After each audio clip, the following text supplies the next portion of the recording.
So I had actually a really interesting case the other day, and it's a guy I've known for a while, and he's a really cool guy, really down to earth, great guy. And I asked him if he would let me kind of tell his story and take some pictures and video. And he's like, yeah, absolutely. And he was so nice to do that.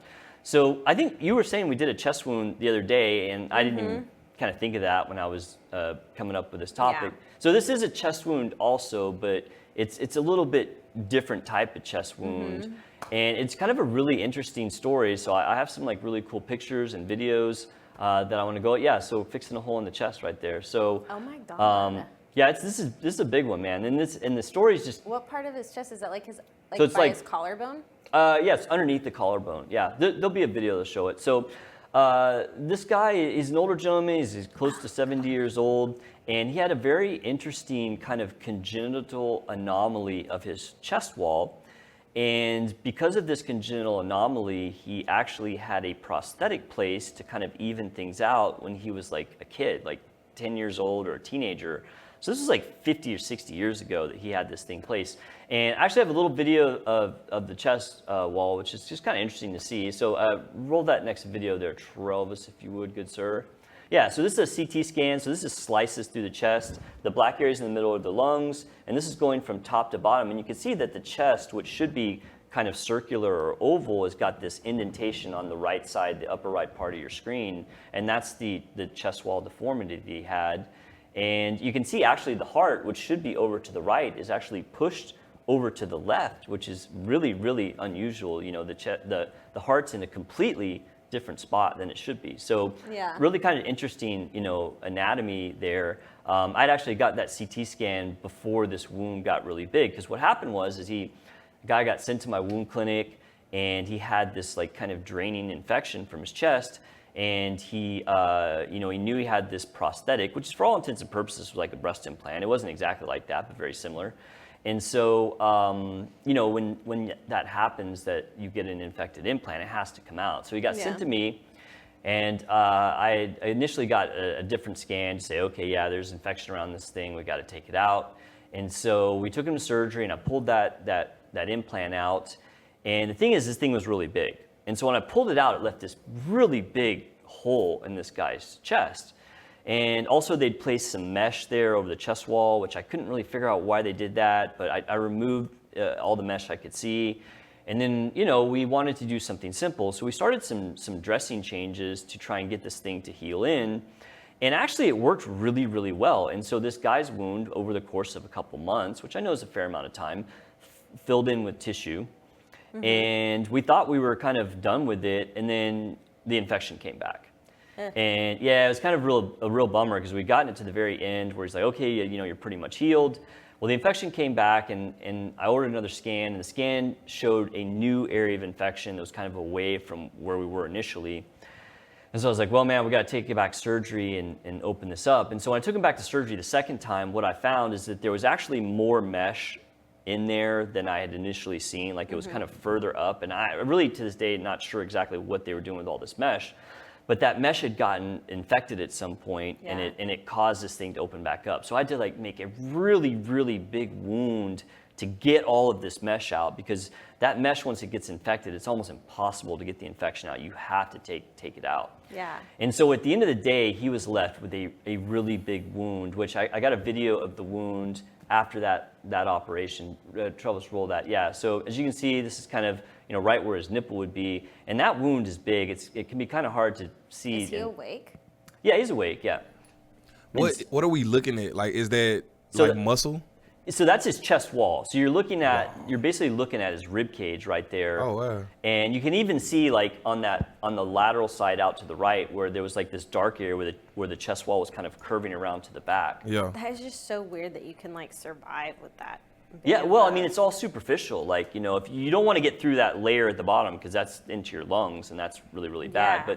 But thankfully, and that was a concern I had through all of this, is like, is this thing going to try and get into his organs are going to get infected. Yeah, right. Yeah. Yeah, that was a concern, and that's one of these reasons I kept ordering these scans to make sure it wasn't getting into his lungs. It seems like mesh was like this highway for the bacteria to like attach Totally, to. yeah, the mesh really was causing him problems. And so after that last surgery, I'd gotten all the mesh out, and the wound was really clean. And so I talked to him about, okay, instead of trying to get this to heal, let's just do a surgery to fix this. Well, this problem is kind of, a little bit challenging because the size of that hole was probably about the size of a grapefruit. I mean, it's a big, big hole, and the tissues around it are stiff. You can't just pull them together. And so really your options are, you could throw some dressings in there and try to get that to fill in, but it would take an eternity, or you could fill that with muscle. And this kind of goes back to that operation we did, or that we talked about a few episodes ago. Yeah, the open heart surgery. Yeah, or the open heart surgery where we were filling a hole with muscle. Well, the thing is this is a bigger hole.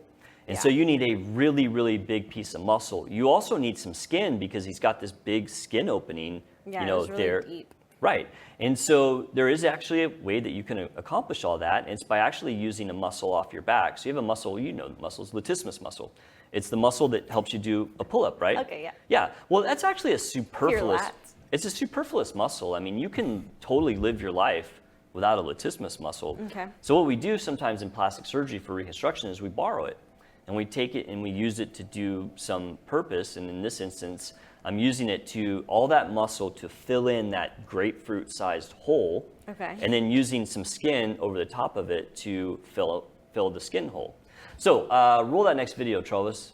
So this is this gentleman here in the operating room. And so what I got there, that diamond shape is actually where the latissimus muscle is. It starts up there, it goes up towards the spine, across the bottom, and then back up, and that's the muscle. And then that ellipse or kind of oval piece is the skin that I'm gonna take with that, and then I'm gonna actually push it through the armpit area to pull it out through the front to put it in that position. So that's him right before we prepped him for surgery. All right, so so this is a little bit of a warning. If you don't like to see blood, I mean, this isn't like. Ready, Travis? You've already seen it. guess. No, I haven't seen it. I can see the still shot though. Oh, yeah. So, I mean, it's not like blood flying everywhere, but there's a little bit of blood. So if you're squeamish, just trigger warning, just letting you know. All right, roll film. There we go. Okay, so I got the muscle already dissected out. And so I'm holding the muscle in my hands. Whoa. And you can see the skin paddles just sitting right on top of it. So what I did is I incised around it, went down to the muscle, then dissected the muscle out on all its edges and off the chest wall. And I got it to where it's just on its blood supply. Now I'm actually passing it through a tunnel towards the front. And then once that's pushed through, then I'm gonna go and I'm gonna close that incision just in a straight line. So then we have to flip him over in surgery, all right? So go ahead and roll the next one, Trellis. So this is actually that hole from the front, and I've pulled that muscle through it. And you can see the muscle, that's all that giant big muscle and the skin paddle on it. So what I'm gonna do is I'm actually gonna stuff that muscle in there, and I actually do suture it. I'm just kind of doing it now just for show, but I'm gonna stuff the muscle in that hole to completely fill it and suture it in place, and then that skin paddle will be right there, and then his problem will be all solved. So I think the next one, Travis, is the final one. Holy crap, surgeons are crazy wild. No, the next Gosh. one. Or is there, yeah, there we go. All right, so that's after I inset the muscle inside, so I sutured it so it wouldn't try to move. Okay. And then I actually sutured the skin to that big hole, and the problem now is completely solved. So, and then I think the last one, Travis, is I just wanted to show that back incision. Yeah, so it's kind of not a great picture. I actually took that a few days after surgery just to show that incision where that's the back where that kind of big hole was. It just closes up in a straight line. And yeah, guy's doing great. So far he's doing good, no problems. The flaps looks beautiful.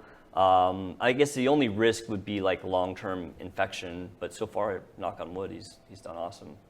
But kind of a cool surgery, right? I mean, Yeah, absolutely. I mean, that's kind of one of the fun things about plastic surgery is, you get these problems that really no one knows how to solve. And But you know how to do it. Yeah, I mean, it's like, well, yeah, there's a lot of things you can potentially do. I mean, the other way you could have solved that problem is you could have taken one of the rectus muscles, like one of your six-pack muscles.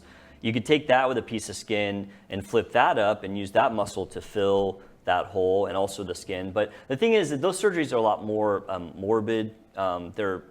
You bounce back really quickly from harvesting the back muscle. If you take one of your ab muscles, like it's a pretty rough recovery, and there's a lot more risk associated with it. That makes sense because yeah. mommy makeovers are rough. after Yeah. you have a baby. It's Yeah, sewing up the rough. abs. Yeah, and this is like even more. One question I have, like Yeah. with the skin on his back. Yeah. When you took that muscle from out of his back, how do you like cover that whole? Where you took it from? Yeah, where you took it from. How do you cover that one up? So because that skin on the back has got a lot of mobility, you can actually just pull it together. So where that oval was, I kind of ellipsed it into, so it wasn't like perfectly round. It was kind of, we call it an ellipse. So it goes like this. It's like a little almond shape. Yeah, almond shape, like a double-sided almond where it's pointy on both ends. Right. Yeah, and especially once you take that muscle out, then you got a little bit of laxity of the skin there. And it's not like super sunken in or anything like that. In fact, you can't really tell. But you can pretty easily bring that skin together as long as you don't make the paddle too wide. So does his muscle like grow back? No. No, No, he'll just it's never have a permanently lat gone. muscle. Yeah, he won't have ever lat again. muscle. And But I guess that doesn't matter. He's 70 years old. yeah, well, honestly, even for young people, so I've probably done. I used to do a ton of breast reconstruction, and we would sometimes use those to mostly salvage a reconstruction that went bad for whatever reason. So I mean, over the years, for various types of surgeries, I mean, I've done dozens and dozens of those latissimus flaps. And I've only had one person ever tell me that they could tell that their latissimus was missing. And it was a girl who was like really, really kind of active. Like I think she did CrossFit or something. And she's like, yeah, I can. That's what I would think. 'Cause Yeah. I would be like, I still need the to first do time you try to pull-ups go and all to this do a stuff. pull-up without your latissimus muscle, you'll know that it's gone. I mean, but then think of how many people can't do a pull-up anyway, right? Yeah. So, your average run-of-the-mill person is not going to realize they're missing it. They still can do this because the shoulder muscles do that as well. The latissimus muscle is just a bigger, broader muscle. So, when you really, really need to pull down on something. But, I think my back muscles are probably some of my biggest muscles that I have. yeah, you have very defined traps. Yeah, my back which are is different. like 5 times stronger than my abs. So Yeah. if I ever How many need pull-ups can you do? if they're strict, I could probably do like 5, but that's great, my though. max for me. But guys can do crazy amount because they also have just a lot of back muscle. Oh yeah, I mean it's a big Ability. muscle and it can gain like a lot of size. So I mean when I used to work out, I had decent lats, but nowadays I'm. For kipping pull-ups, like the crazy CrossFit kind, Yeah. where you're like moving around, I can do like 10 to 20. Yeah. But strict, it's a little different. I always like to do the strict and use that thing where you stand on it and it gives you just a tiniest bit of help. Sometimes I use the band, like Yeah. a little stretch band. Yeah. One of these days I'm gonna get back in the gym. I've been running, but I haven't hit the weights yet. I'm gonna have to because I just need to bulk up, man. I'm too wiry. Got to. All right, well, I hope you guys like that. If you guys have any questions about that surgery, drop a comment in there and let me know. And once again, thanks to the gentleman who let me use his story. I think we got his problem solved. He's a great guy. I'm really happy that he was nice enough to do that. So thanks so much. Yeah. All right, moving on to a pretty crazy segment. Yeah, let's figure out where this surgeon's from. Where do you think he's from? Florida. Oh man, you are not right this time. I mean, that's a great guess. He's actually from Texas, yeah. So I saw this news article pop up about this guy who was arrested for practicing medicine without a license, which basically means it's a non-doctor posing as a doctor. And I was like, oh, this is interesting. Well, he was posing as a plastic surgeon, allegedly. This is all allegedly. Yeah, so I called him the plastic surgeon impersonator because he was impersonating a plastic surgeon. So this guy is from Houston, and he was working at one of these, my favorite places, the plastic surgery mills. Okay. This one was the Houston Aesthetic Center, which I think is still open. And so what happened was this facility, and specifically this, what they call him doctor, got a lot of complaints to the Texas Medical Board about botched operations. And so the Texas Medical Board figured out that this guy, his name's Alexander Padilla, doesn't have a license, medical license. And so if he doesn't have a medical license, it means one of two things. He either came from another state as a doctor and didn't get a medical license, or he's just not a doctor at all and he's impersonating a doctor. Oh, so could it be possible that he went to school? I mean, it could be possible. But he just didn't pass. But it wasn't that. No, He yeah. didn't even. Yeah, so this is a pretty crazy story. So, so the Texas Medical Board then contacted the police, and they set up a sting operation, and they had an undercover agent go there and posing as somebody who wanted plastic surgery and wanting a breast augmentation, and saw this guy, Alexander Padilla, who said, yeah, I've done tons of breast augmentation surgeries. I'm happy, we'll do your surgery. It'll be $7,500, which is kind of crazy because, you figure like if this place is really shady, that the prices would be really cheap, because who would pay like top dollar for crazy, plastic surgery by a non-doctor? That's pretty expensive, $7,500. I mean, that's like pretty, I think ours are a tiny bit more, but it's like the ballpark of what we charge as somebody who's like a true expert in this. Anyway, I thought that was crazy. So yeah, so they arrested the guy, for practicing. I wonder how they did it. Like I'm just. It's a sting, man. It's like a sting operation. operation. In my head, I'm thinking of this like lady police officer, like with like her, like chest out, and then he's like, no, okay. totally. That's how it went down. Yes. Like, and then he's like, okay, it's gonna be $75, and she's like, you're under arrest, like with. Yeah, $7,500. Like topless. Like where'd she keep her handcuffs, right? That's so extra. That's so dramatic. Sarah always brings up the things I didn't think about that, but right, it's like, where did the girl keep her handcuffs? She's right? just like, Yeah. pulls out her freaking cop thing, her detective badge. Meanwhile, the true story is she was in for like a consultation. She fully clothed, and she was like, "Okay, now you're going to jail." But no, like- I think I did say that the guy did a breast exam on her. Like, yeah, so like it was like, it's like those things where you go full on, like you're going diving deep. Because they had to prove. That Yeah, they he had to was, prove like, that it was you know, happening, right? All right, so they arrest this guy. Oh, what a creep! And so come to find out, this guy's real kind of background is he's a CST, which is a certified scrub tech. So he's a scrub tech. So in the surgery, so for those who don't know, when I do surgery, there's me, the surgeon. There's the anesthesiologist, which puts the patient to sleep. There's the circulating nurse, who their job is to help get the patient ready for surgery and go and get suture or instruments or whatever we need. And then there's a scrub tech, which the scrub tech basically hands me the instruments. All right. So this guy's a scrub tech, but he was posing as a surgeon at this facility, which is just mind-blowing, because that's a felony. I mean, this is a felony especially if you cause harm to someone impersonating a doctor or a surgeon. Like, we're talking like felony charges here. Like, it's wild. And so I had to look up this facility, because I was like, what? Yeah, because I'm like, what kind of did they place? not do like a background check on this dude? Well, they had to know. I mean, the guy's on the webpage. So throw up that next picture there, Travis. So this is from their webpage, which is still up, and that's the guy that got arrested on the right, and it's in Spanish. And so I translated that. One, I speak Spanish, but two, it's easy to hit Google Translate, and it talks about him being a scrub tech.